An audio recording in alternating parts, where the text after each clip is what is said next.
টানা বৃষ্টিতে ডুবছে সিলেট ও সুনামগঞ্জ জেলা। এরই মধ্যে সিলেটে বন্যার পানি ঢুকে পড়েছে নগরীর নিচু এলাকাগুলোতে।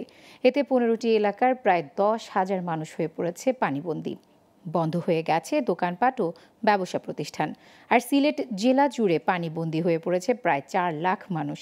এদিকে সুনামগঞ্জের বন্যা পরিস্থিতির আরও অবনতি হয়েছে। সদরের সাথে যোগাযোগ বিচ্ছিন্ন হয়ে পড়েছে 12টি উপজেলার। শুকনো খাবার ও বিশুদ্ধ পানির অভাবে আছেন কমপক্ষে 7 লাখ মানুষ। প্রতিনিধিদের পাঠানো তথ্য ও ছবিতে ডেস্ক রিপোর্ট। কোরবানির ঈদের দিন ভোর থেকে সিলেটে শুরু হয় ভারী বর্ষণ, সেই সাথে নেমে আসে পাহাড়ি ঢল। এরপর ধীরে ধীরে তলিয়ে যেতে থাকে সিলেটের বিভিন্ন এলাকা। পরদিনও ভোর থেকে ফের শুরু হয় বৃষ্টি, ফলে আরও বেড়ে যায় বিভিন্ন নদ নদীর পানি। ভারী এই বৃষ্টিতে বন্যার পানি ঢুকে পড়ে সিলেট নগরীর নিচু এলাকাগুলোতে।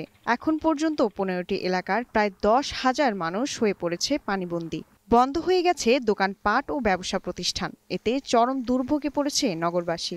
আমাদের বাসায় প্রায় হাঁটু পানির মধ্যে খাটের খাটুটা হয়েছে, তারপরেও পানি খাটের মধ্যে লাগ পাইছে, তো ওই জায়গা তো আর থাকা যায় না।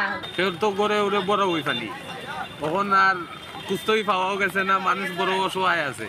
এখন ভাই বাচ্চা কাচ্চা বাস আইতে গিয়া বাধ্য হয়ে আমরা কলেজে আইছি, খালি মেম্বারে উকি দিয়া দেখছে, এখন আমরা কোনো খাদ্য মন্ত্র পাইছি না। এদিকে টানা বর্ষণ ও উজান থেকে নেমে আসা পাহাড়ি ঢলে সুনামগঞ্জ সদরের সাথে বিচ্ছিন্ন হয়ে গেছে 12টি উপজেলার যোগাযোগ।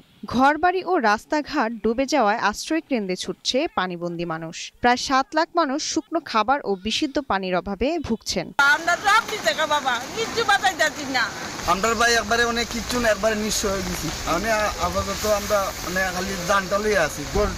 সব একটা মাল রাখতে আসি না, সব নিচে ওর দেখে আছে কি আমার টেয়া আছে শহীদ বাইক, তারপরে টেয়া দিয়েও যাবে।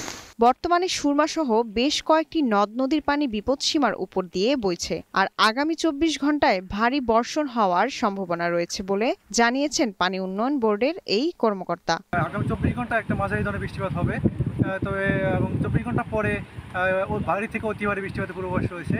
যদি এখানে উজানে যদি খুব বেশি বৃষ্টিপাত না হয়, অর্থাৎ 200 মিলিমিটারের নিচে যদি বৃষ্টিপাত থাকে, তাহলে বন্যা পরিস্থিতি তেমন একটা অবনতি ঘটবে না। কিন্তু যদি এর চেয়ে বেশি বৃষ্টিপাত হয়, সেক্ষেত্রে বন্যা পরিস্থিতি অবনতি ঘটতে পারে। Global television news desk.